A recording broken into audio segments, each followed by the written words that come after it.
Right ahead of NASA's Artemis launch, the countdown clock has been put on hold. This due to a malfunctioning at an engine on the launch rocket. And we understand that the engine was to be bled with liquid hydrogen and oxygen before launch. However, team engineers noticed that one of the engines was not bleeding as expected. All right, these are the live visuals that we are getting off this operation. So according to NASA, the launch is currently in an unplanned hold as the team is working on an issue with engine number 3. I'm joined by a special guest on the broadcast who will help us understand why this mission is so important to explore the moon and eventually Mars as well. Dr. B.K. Tyagi, who's scientist at Vigyan Prasar Government of India, joins us on the broadcast. So thank you so much for making time and speaking to Mirror Now. We were hoping to see this launch together on the broadcast, but you never know. For the benefit of our viewers, could you help us understand the kind of glitches or the reason why this mission is on an unplanned hold at the moment?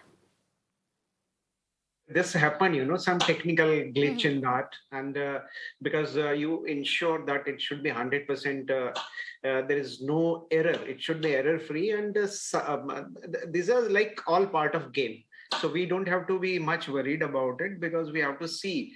And anytime once, if the fault is not very big or it can be corrected, so then it can be, today itself or maybe postponed for a few more days to rectify that technical, glitch in that.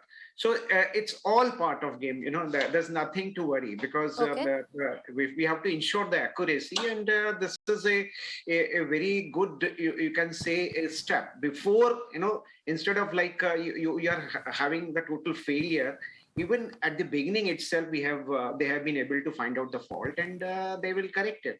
So we have to wait for some more time. Nothing to worry about it, because this mission itself is it has a very long, consequences in that sense, and very ambitious for America and NASA and to all space scientists as well, because this is one of the most powerful space launch system, because earlier we never had in terms of carrying the payload, carrying the manned mission, and it is a pre-testing to that mission which was supposed to take those men which will be landing on the moon. And see, they have been working since very long to come out that stage.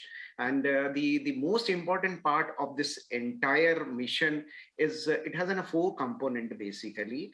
See, one is like this space launch system itself, because it's one of the most powerful till date, which because from taking that much payload out of the gravity of the Earth, and then finally putting into that Earth orbit, and then finally going to the moon with that Orion and thing, which finally will be taking those people into that. And then the third part is that the human landing system, in which, because this is a trial just to check the technical accuracy, whether before the final mission will go, a second mission will go, which will follow by that, in which there will be it will be a manned mission, but they will not be landing. Only in the third phase, once that system, because it is a checking or correcting or testing the system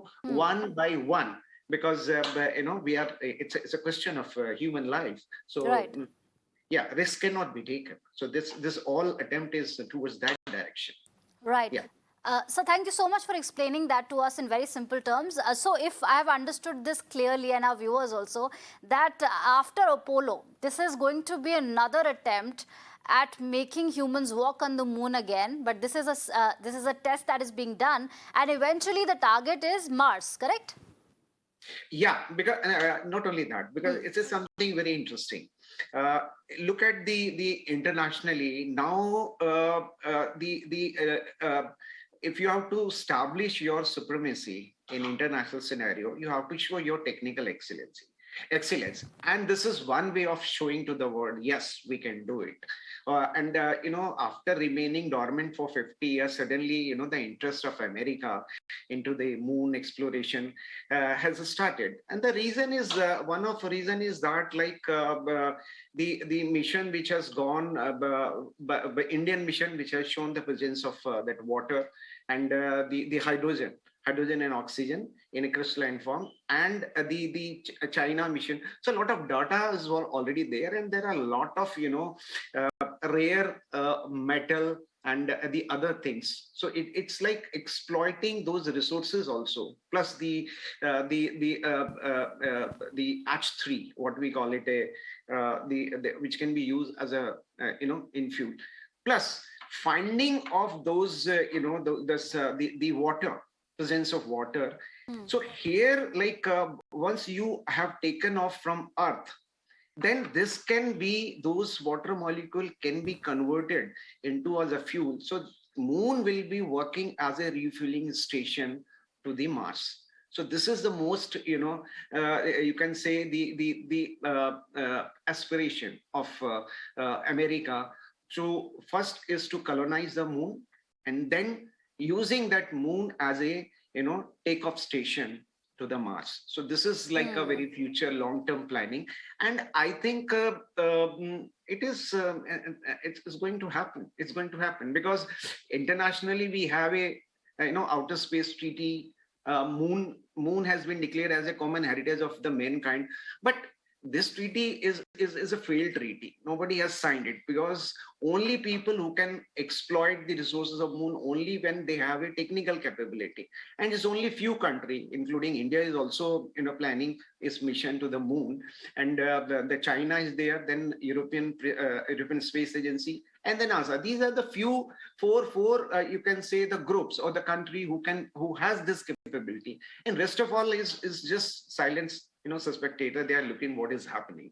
So now whosoever colonize the moon may be having the ownership of those resources also. So look at this the entire this mission which Artemis, what they call it, is now step by step. Finally it's more establishing a permanent station, and they have already identified that a crater also where this permanent station will be there. And this is more only to once you have that capability to reach on moon for 3 days and come back also, when this you standardize that technique or technology, I think then they exploiting those resources and then exploiting further deep into this space will be easier. And moon will be that, you can say, the second station for refueling and taking off to interplanetary mission. So this is all which we can foresee is going on. And India is also into that race. Don't worry about it. We are also into the race. Yeah. Right. Sir, as we speak, there are updates coming in that this mission has been put on hold. But as very beautifully you had put it, that there are no failures in science. So what is your view on this? It has been put on hold, but yes, we will look forward to it as we go ahead. But that is the latest update that we are getting from NASA.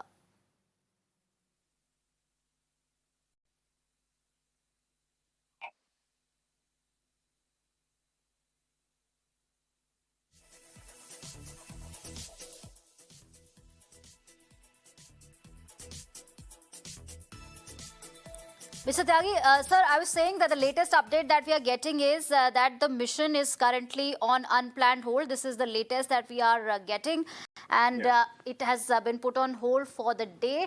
But I'm glad you mentioned about India also. Do you think India's moon mission revitalized, the quest to learn more about the moon, and all eyes are on 2023 when the rover is expected to land again? Yes. Why not? Why not? Because what this all, it's a human endeavor, and the science. Once you have a tool, so and it has been a curiosity of human being from the very beginning, looking into the space and thinking, imagining to reaching there and exploring that. So now we have we are living. This is the time when we are living in a most technologically advanced civilization. and we have a capability. So why not satisfy that quest of that curiosity, what is there? And also we have seen the hope also, the lot of natural resources which can be exploitable, which can be exploited, and you can also contribute to your GDP. No doubt, Right. it's a very futuristic in time, but it will happen. It will happen, and so we have to start today, like the way the NASA has done it, because this is a 3 to 4 step. There are a lot series of step, and in every step they are checking one aspect, then leading to the next one, and finally to when they are putting up their this lunar gateway, and also the human landing system finally, and then going ahead with the setting a permanent human base or research center kind of thing there. So this is all on the way. All right. Thank you so much, Dr. B.K. Tyagi, for making time and helping us understand what this mission is all about. But the latest is that it has been put on hold for today. But as everybody says that there are no failures in science, it's the most beautiful experiment, and we should look forward to what happens and how NASA proceeds with this mission. It's going to eventually land humans back on the moon again after 50 years. Remember, it was Apollo mission first, and now it is Artemis. So all eyes are on this mission.